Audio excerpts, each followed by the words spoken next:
নমস্কার বন্ধুরা, মিতাস ফুড জোনে তোমাদের সবাইকে আরও একবার স্বাগত জানাই।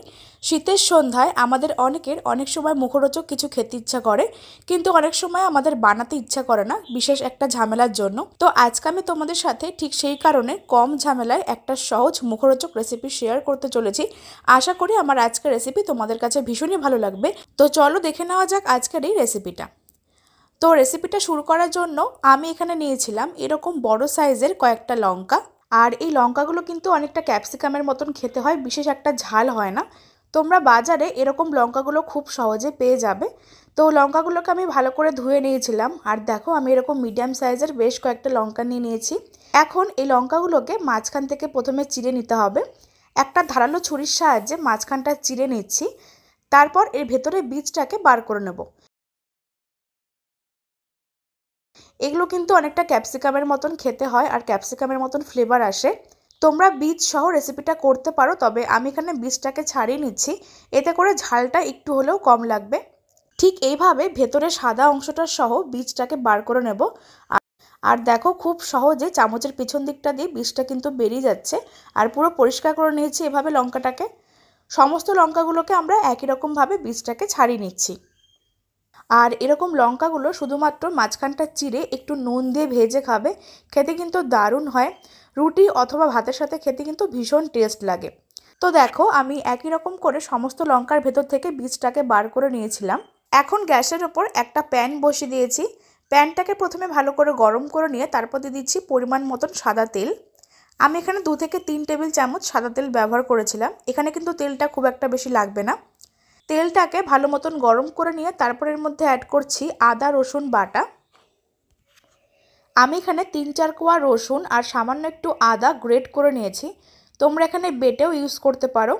তো আদা রসুনটাকে দিয়ে একটু হালকা নাড়াচাড়া করে নিচ্ছি, যাতে কাঁচা গন্ধটা চলে যায়। একটু নাড়াচাড়া করে নিয়ে তারপর এর মধ্যে পেঁয়াজ কুচি অ্যাড করে দিচ্ছি। একটা বড় সাইজের পেঁয়াজ মিহি করে কুচিয়ে রেখেছি, সেই পেঁয়াজ কুচিটা এর মধ্যে অ্যাড করে দিলাম। একটু হালকা করে নেড়েচেড়ে ভেজে নিয়েছিলাম। তারপর আমরা এর মধ্যে অ্যাড করছি মশলার জন্য স্বাদ মতো নুন, সামান্য পরিমাণ হলুদের গুঁড়ো, দিচ্ছি ঝাল মতন 1/4 চা চামচ লঙ্কার গুঁড়ো, দিচ্ছি সামান্য পরিমাণ জিরে গুঁড়ো, আর দিচ্ছি সামান্য ধনে গুঁড়ো। বেসিক মশলাগুলো সমস্ত কিছু আমি এখানে অ্যাড করে দিয়েছি অল্প অল্প পরিমাণে। তারপর এর মধ্যে সামান্য পরিমাণ একটু জল দিয়ে দিয়েছিলাম, যাতে মশলাটা নিচ থেকে ধরে না যায়। তারপর সমস্ত কিছু ভালো করে একসাথে মিশিয়ে নিতে হবে। এখন সমস্ত কিছু ভালো করে নাড়াচাড়া করে মিশিয়ে নিতে হবে আর একটু কষিয়ে নিচ্ছি। একটু নাড়াচাড়া করে নিয়েছিলাম। তারপর আমরা এর মধ্যে অ্যাড করছি স্ম্যাশ করে রাখা আলু। আমি এখানে বড় সাইজের 2টো আলু সেদ্ধ করে গ্রেট করে রেখেছিলাম। তোমরা এখানে চাইলে আলুটাকে স্ম্যাশ করেও দিতে পারো। তো আমি এখানে আলুটাকে নুন দিয়ে সেদ্ধ করে একটা গ্রেটার দিয়ে ভালো করে গ্রেট করে দিয়েছি। আলুটাকে অ্যাড করে সমস্ত কিছু মশলার সাথে ভালো করে মিশিয়ে নিতে হবে। তো দেখো বন্ধুরা, ফ্লেমটাকে মিডিয়ামে করে দিয়ে একটা স্প্যাচুলা দিয়ে আলুটাকে খুব ভালো মতন মিশিয়ে নিয়েছি আর একটু রান্না করে নিয়েছিলাম। তারপর সবশেষে আমরা অ্যাড করছি সামান্য পরিমাণে ধনেপাতা কুচি, একটা সুন্দর ফ্লেভারের জন্য। তোমরা এখানে চাইলে ধনেপাতাটাকে স্কিপ করতে পারো। তো আমি এখানে ধনেপাতাটা দিয়ে আবারও ভালো মতন মিশিয়ে রান্না করে নিয়েছি। আর এই সময় ফ্লেমটাকে বন্ধ করে দিয়েছিলাম। আর আমাদের আলুর পুরটা কিন্তু একদম রেডি হয়ে গেছে। এখন এই আলুর পুরটাকে একটা প্লেটের মধ্যে নামিয়ে ঠান্ডা করে নেব। কিছুক্ষণ পর আলুর পুরটা যখন ঠান্ডা হয়ে যাবে, তখন আমরা এই লঙ্কার মধ্যে ওই আলুর পুরটাকে ভরে দিচ্ছি। যে লঙ্কাগুলোকে আমরা চিড়ে মাঝখান থেকে বীজটা ছাড়িয়ে রেখেছিলাম, সেই লঙ্কাগুলোর মধ্যে অল্প অল্প করে আলুর পুর এভাবে দিয়ে ভর্তি করে দিতে হবে। একটা চামচের সাহায্যে অল্প অল্প করে আলুর পুর মাঝখানটা এভাবে ভরে দিয়েছি। আর একই রকমভাবে সবকটা লঙ্কার মধ্যে আলুর পুরটাকে আমরা ভরে দেব। তোমরা বাজারে যদি এরকম লঙ্কা দেখতে পাও, তাহলে কিন্তু ঝট করে বাড়িতে এনে রেসিপিটা বানিয়ে ফেলতে পারো। শীতের সন্ধ্যায় এরকম গরম গরম লঙ্কার চপ হলে কিন্তু আর কোনো কথাই নেই।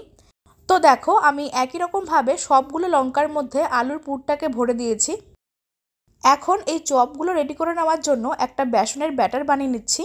তার জন্য একটা বড় মিক্সিং বোল নিয়েছিলাম। তার মধ্যে অ্যাড করছি মেজারিং কাপের 2 কাপ বেসন। এখানে আমি 150 গ্রাম বেসন অ্যাড করেছি। তোমরা এখানে বেসনের পরিমাণটা কম বেশি করতে পারো। তো আমি এখানে মেজারিং কাপের 2 কাপ বেসন অ্যাড করে দিয়েছিলাম। আর তার সাথে অ্যাড করছি স্বাদ মতো বা পরিমাণ মতো নুন, দিচ্ছি সামান্য পরিমাণে হলুদের গুঁড়ো, অল্প পরিমাণ গোলমরিচের গুঁড়ো, সামান্য পরিমাণে লঙ্কার গুঁড়ো, আর এখানে দিচ্ছি স্বাদ মতন সামান্য কয়েক দানা চিনি, আর সব শেষে অ্যাড করছি সামান্য কালো জিরে। এখন সব কিছু শুকনো অবস্থায় বেসনের সাথে ভালো করে মিশিয়ে নিচ্ছি। তারপর এর মধ্যে অল্প অল্প করে জল অ্যাড করে একটা ঘন ব্যাটার বানিয়ে নিতে হবে। তোমরা কিন্তু এখানে অবশ্যই খেয়াল রাখবে যে বেসনের ব্যাটার যেন খুব বেশি পাতলা না হয়ে যায়, একটা ঘন ব্যাটার কিন্তু বানিয়ে নিতে হবে। তো দেখো শুকনো অবস্থায় সমস্ত কিছু বেসনের সাথে মিশিয়ে নিয়েছি। তারপরে এর মধ্যে অল্প অল্প করে জলটা অ্যাড করে খুব ভালো করে মিশিয়ে নিচ্ছি। এতে করে কিন্তু বেসনের মধ্যে কোনো রকম লাম্পস থাকবে না আর মেশাতেও সুবিধা হবে। অল্প অল্প করে জলটা অ্যাড করছি, তারপর দেখো খুব ভালো করে বেসনটাকে ফেটিয়ে নিচ্ছি। এতে করে কিন্তু চপগুলো বেশ সুন্দরভাবে রেডি হবে আর খেতেও ভালো হবে। প্রথমে একটু বেসনটাকে অল্প জল দিয়ে ফেটিয়ে নিয়েছিলাম, তারপর এর মধ্যে অল্প অল্প করে জলটা অ্যাড করে একটা ঘন ব্যাটার বানিয়ে নিচ্ছি। অল্প অল্প করে জলটা অ্যাড করে দিয়েছিলাম আর এরকম একটা ঘন কনসিস্টেন্সির ব্যাটার বানিয়ে নিয়েছি। এই অবস্থায় আমি এর মধ্যে অ্যাড করছি 1 টেবিল চামচ চালের গুঁড়ো। এতে করে কিন্তু চপগুলো বেশ ক্রিস্পি হবে আর ভেতরটা সফট হবে। আমি বেসনটাকে একটু ক্রিস্পি করার জন্য চালের গুঁড়োটা অ্যাড করে দিয়েছিলাম, তোমরা এখানে চাইলে নাও অ্যাড করতে পারো। 1 টেবিল চামচ চালের গুঁড়োটা অ্যাড করে আবারও ভালো করে মিশিয়ে নিচ্ছি। আর যেহেতু আমি এর মধ্যে চালের গুঁড়োটা অ্যাড করেছিলাম তার জন্য একটু ঘন হয়ে গেছে, তাই আমি এখানে আরও সামান্য পরিমাণে একটু জলটা অ্যাড করে দিয়েছি। তো দেখো আমাদের ব্যাটার কিন্তু একদম রেডি হয়ে গেছে। ঠিক এরকমই একটা ঘন কনসিস্টেন্সির ব্যাটার বানাতে হবে, তাহলে কিন্তু চপগুলো পারফেক্ট হবে। তো এখন চপগুলো ভেজে নেওয়ার জন্য গ্যাসের ওপর একটা কড়াই বসিয়ে দিয়েছিলাম। কড়াইটাকে ভালো মতন গরম করে নিয়ে তারপর দিয়ে দিচ্ছি বেশ খানিকটা পরিমাণে সাদা তেল। তেলটা যখন ভালো মতন গরম হয়ে যাবে তখন এই বেসনের ব্যাটারের মধ্যে একটা লঙ্কার চপ ঠিক এইভাবে ডুবিয়ে কোট করে আস্তে করে তেলের মধ্যে ছেড়ে দিচ্ছি। বেসনের ব্যাটার যদি খুব বেশি পাতলা হয়ে যেত তাহলে কিন্তু কোটিংটা গায়ে লাগতো না, তার জন্য কিন্তু অবশ্যই একটা ঘন ব্যাটার বানাতে হবে।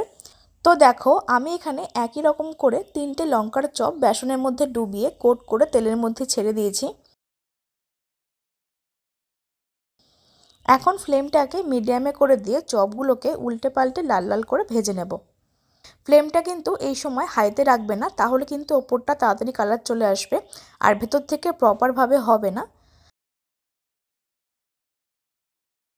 একটু সময় নিয়ে উল্টে পাল্টে এভাবে লাল করে ভেজে নিতে হবে।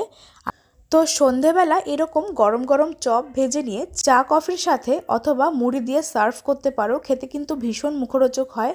তো দেখো আমি এখানে একই রকমভাবে সবগুলো চপ ভেজে নিয়ে একটা প্লেটে সার্ভ করে নিয়েছিলাম। আর চপগুলো কিন্তু ভীষণ মুচমুচে হয়েছে যেহেতু এর মধ্যে চালের গুঁড়ো দেওয়া ছিল। তো বন্ধুরা আমার এই আজকের রেসিপিটা তোমাদের কাছে কেমন লাগলো সেটা কিন্তু আমাকে অবশ্যই কমেন্ট করে জানিও। আর রেসিপিটা বাড়িতে বানালে খেয়ে তোমাদের কেমন লাগলো সেটা কিন্তু আমাকে অবশ্যই কমেন্ট করে জানাতে ভুলো না। আর আজকের রেসিপিটা ভালো লাগলে অবশ্যই লাইক করো আর আমার চ্যানেলটিকে সাবস্ক্রাইব করে পাশে থাকা বেল আইকনটাকে প্রেস করো এরকম নতুন নতুন রেসিপির আপডেট সবার আগে পাওয়ার জন্য।